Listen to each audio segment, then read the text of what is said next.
You work at the intersection of artificial intelligence and infrastructure. What originally pushed you towards that connection or that combination rather than staying in a single discipline?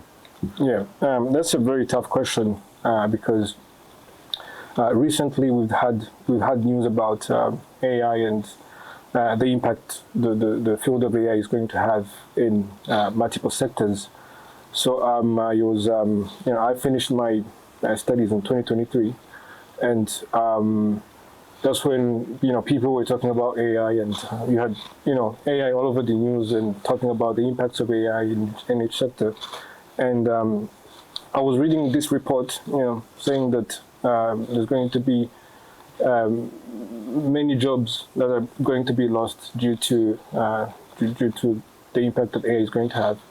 And I was looking at either continuing a career and becoming a civil engineer, which is what I was trained in, or finding ways to integrate AI into my work so that I'm not at a risk of losing a job, and also being able to use AI to empower other people and make my work even better than me actually doing it. So that's what led me to tend to shift and focus more on how can I use AI into my work as an engineer, but how can we use AI in general to in our works. So I started as researching on my own because I don't have a traditional background in research. Yeah. So I was doing I was researching on my side and looking at papers that were released and using all the models that have been developed. Mm-hmm. And it was very interesting because I realized that I'm learning very, very fast compared to the traditional way that of learning, which we all do, because we spend years and years in traditional education and learning in classes. But with AI, you can ask it a question and it can answer you depending on the question that you asked, which is very interesting for me because it's the first time in history that you had a sort of I would say a teacher that you can ask anything, because sometimes you ask your teacher a question and they don't have the answer and you have to wait. Sometimes they tell you have to wait till you graduate or you reach this class, but with AI you can get the answer right away. So I thought it was interesting, and as an engineer, the work that an engineer does is very critical to the world, because they build buildings, they build bridges, they make cars, they manufacture machines which we all use. So AI, I realized that very early on that AI is going to play a very big role, and I decided to go all in if I can use that. Okay, that's perfect. I mean, going from your traditional background in civil engineering and learning, or actually realizing that AI is important, and actually trying to understand what is the reasoning behind AI, and actually doing some research and pushing you towards becoming, if I can say, an AI researcher in that base. Okay, that's good. That's good. I wouldn't call myself an AI researcher. No, because as you know, you have to do a bachelor's degree in computer science, then you do a master's, and then you do 3-4 years. Yeah. But I would call myself someone who's been interested in technology and who's been working, I would say, full-time to understand technology. So, as a technologist, that's how I would describe myself. Okay, that's awesome. Was there a defining project or moment that made you realize the future of energy and infrastructure will be deeply connected to AI?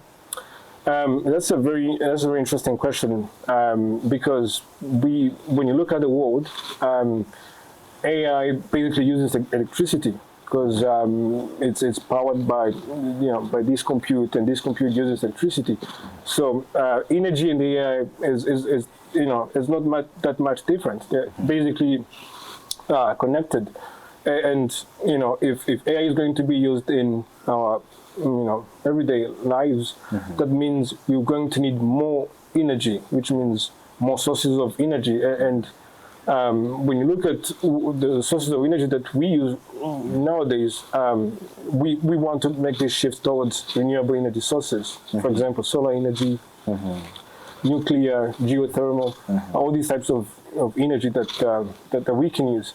So my understanding is, if AI is going to come in our lives, we need to find new sources of energy, because running these data centers and these mobile phones that we use, and using ChatGPT, all this consumes energy, it consumes electricity, and we have to find new sources. So that connection of AI is going to require new sources of energy. It's going to need more power. Led me to focus on how can we now work on the question of where is this energy coming from. Yes. What problem are you currently most obsessed about solving? Like when it comes to, okay, we understood AI and the need of electricity to back it up. So now, for you, what are you currently obsessed about? What program? Currently I have a couple projects that I'm looking to work on. The first one which we described is how can we have more renewable energy sources that we can create to power this AI revolution, which is a very interesting project to work on. And the second one is how can we use AI to help the everyday people to do their work in I would say a more productive way, if I can say that. And those two projects, they're actually connected because one cannot succeed without the other. And the second one that I'm working on, which is how can I use AI to help people become more productive, I believe is critical because we all have jobs that we do, and if at some point there was an artificial intelligence that can perform that job better than you, what then happens to your job? Right? Is this AI going to help you, perform your job and become more productive and get, earn more salary, if you can say that, or is this AI going to replace you? So it's trying to find a way to integrate this AI into our lives so that it doesn't replace us, but it complements our work and help us become more productive. Talking about AI and human collaboration, many people frame AI as replacing human decision making. In your work, how do you actually design human AI collaboration instead of replacement? Or in your future work, what are you working on? As I said, I believe AI is there to augment our capacity. Like if I'm trying to learn something that I don't know, AI is there to teach me this thing that I'm trying to learn. If I'm trying to complete a project and I'm looking for ideas, AI is there to help me get these ideas. But it's not going to replace me in terms of what project I want to work on. The decisions that I make in my daily life. It's there to give me suggestions based on trends and the positive side and negative sides. But it's not going to actually decide what I do, right? So I think that's where people tend to, I would say lose focus, because they tend to rely on AI to basically run their life, which is not right, because AI is there to help you in what you want to do, right? So I feel like the scary part, if I'm not interrupting you, is the scary part is most people are interested in learning how the AI is going to become a bit of a help, but they're also worried about AGI, artificial general intelligence, and super intelligence. So now, when it comes to actually, when we come to understanding that we are going to face that type of eventuality, what do you think, and how is your work related, or how can you reassure people that AI really isn't here to do that? The first question when somebody is talking about AI is how I don't believe it's going to help me. It's going to just replace me in the long run. How can you assure? How is your work reassuring humans? Yeah, that's a very interesting question. It's a very critical question because of the state that AI, the general perception that people have with AI, they fear AI, and they think AI is there to replace them. Some part of it might be true, because you can talk about some jobs that that AI is going to replace, but people need to, as every technology, maybe every industrial revolution, the people that get empowered by that revolution, and the people that get affected by that revolution. So it's up to people to look at technology that is being done, and how can they use this technology in their daily lives, right? You can give examples of creative directors, of assistants, of people writing letters, or people shooting videos, or doctors, diagnosing people, and maybe you can give a range of examples that how can you apply AI into your own work. Which the mindset that I believe we should go towards is, how can I integrate AI into my work, right? Rather than fearing it and maybe looking at something that's not for you, or maybe it's for somebody else. Because someone who uses AI is going to replace someone who doesn't use AI, because the output is very different, right? And faster. And faster. And what they can accomplish in a certain period is going to differ. And in terms of the quality of their work, is going to be different. So I'm not the type of person who's going to tell someone to just, fear AI, right? Rather embrace AI and make it part of your work, rather than resisting and thinking that, Okay, understood. From your experience, where does AI actually fail the most in engineering or energy system? There's something you mentioned about logic and understanding. Can you explain a little bit more?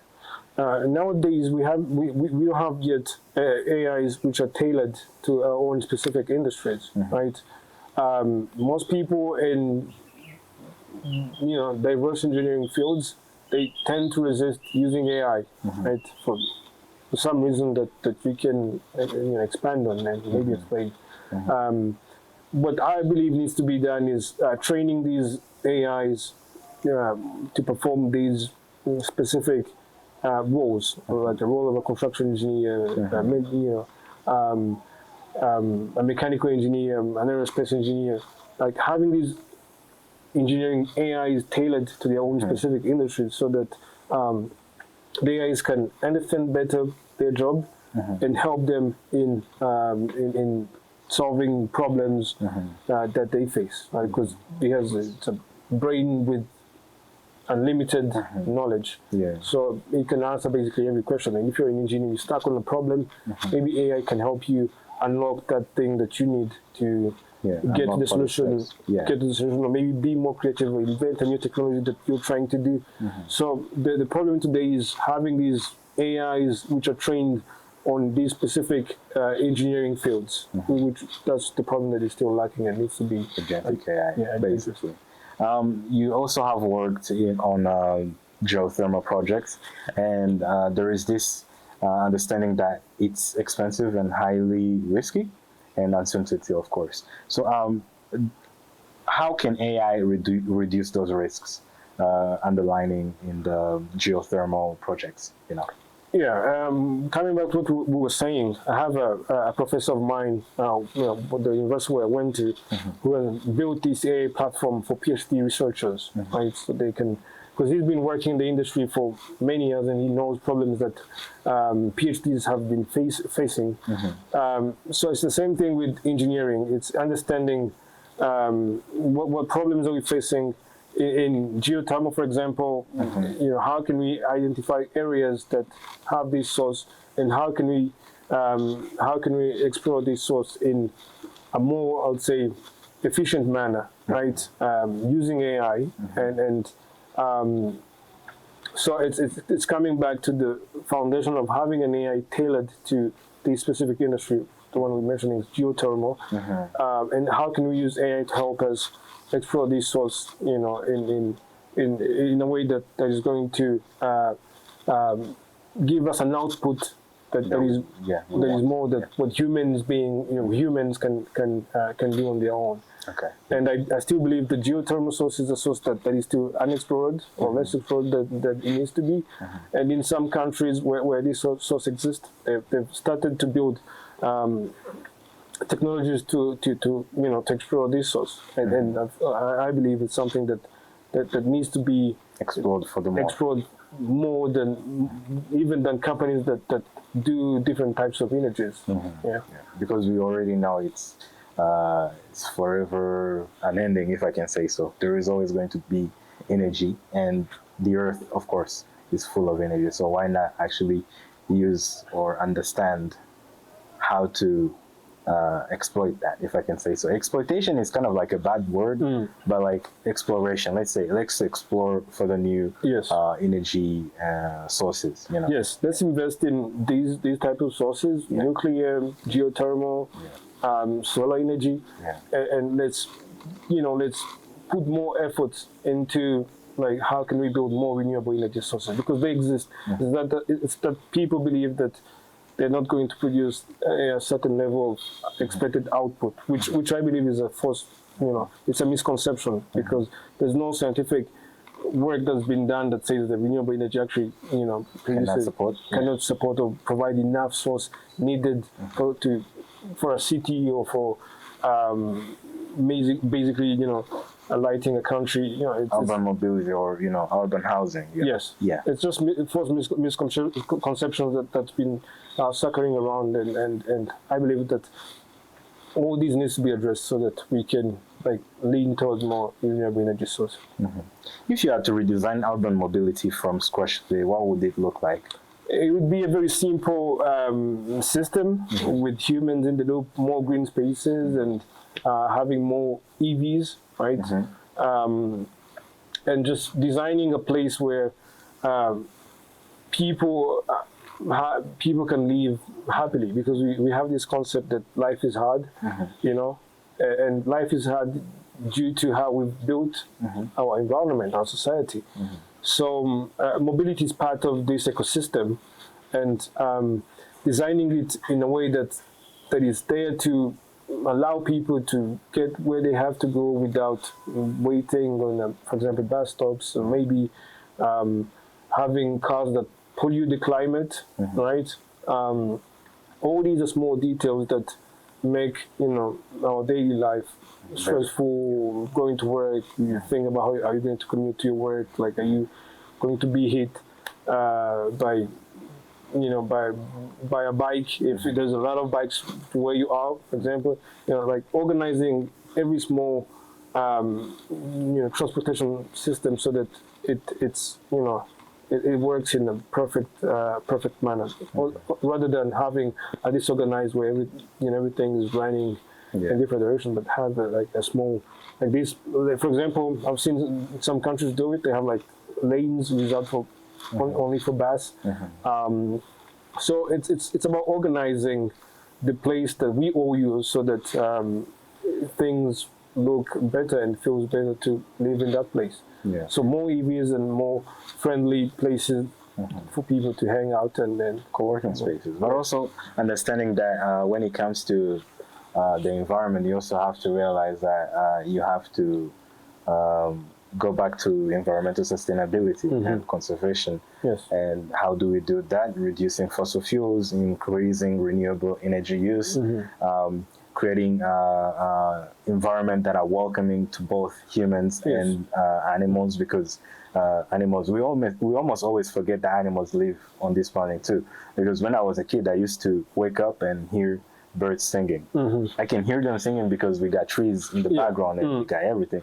But like a few years back, I was living in Nebraska, and I could not hear any bird or anything. So trying to understand that building cities and mobility is building cities has to reflect with the environment too, like innovation. Everything has to go out there. I'm going to ask you rapid fire questions just to end this, not end it, but move forward to the end. What's one technology people are overhyping right now? I would say AI. AI? Really? Why? Because we've done more things as humans that we give less, I'd say, value to. Because you talk about what we've invented so far, the civilization we've built, the you know, you look at, for example, what countries and people have done in terms of the inventions that they've done. Right now, we believe that AI is going to change everything, right? But AI is still using what we've done, right? And if we stop thinking in terms of inventing, then our progress as human beings stops, because we give power to machines, right? Rather than our brains. Yes, these artificial brains. Which is why I'm leaning towards AI. Okay.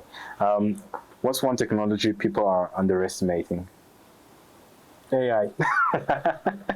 Okay.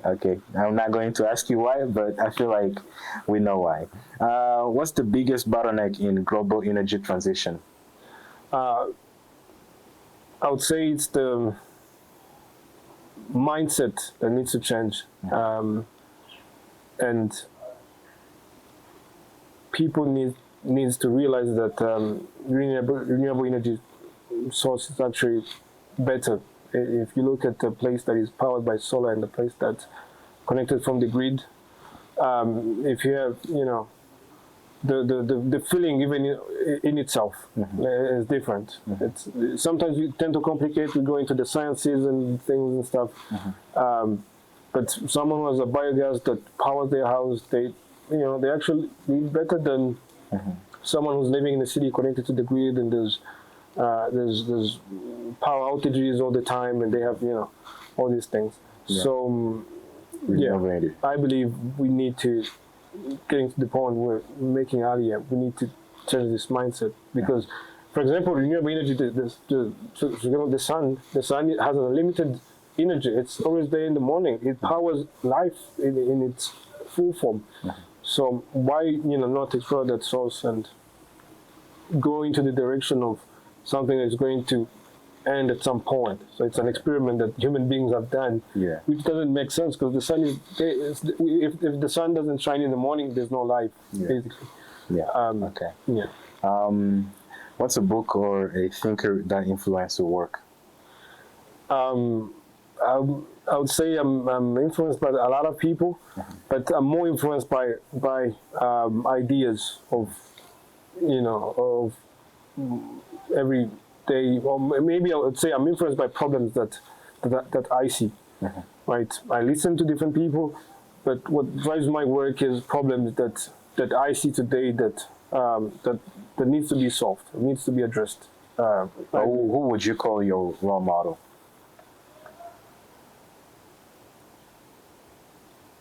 You don't have one? It's answering this question feels, because I mentioned someone and then I will forget somebody else. But anyone who tries to solve a problem that they face is my role model. Perfect. Last question. What's one question the world should be asking about AI and energy but isn't? We should be thinking how is AI going to, how are people that were affected by AI, what kind of life are they going to live? If we have meanings because of the jobs that we do, if these jobs gets taken away, then what meaning does my life or your life or anybody's life, what does that mean? In terms of energy, I don't think, maybe they're different questions because AI and energy are related because one powers the other. But coming back to AI in its essence is, what kind of meaning will my life have if AI can do my job, right? Yeah, we need to really think about this. Okay, perfect. Thank you. It was a pleasure.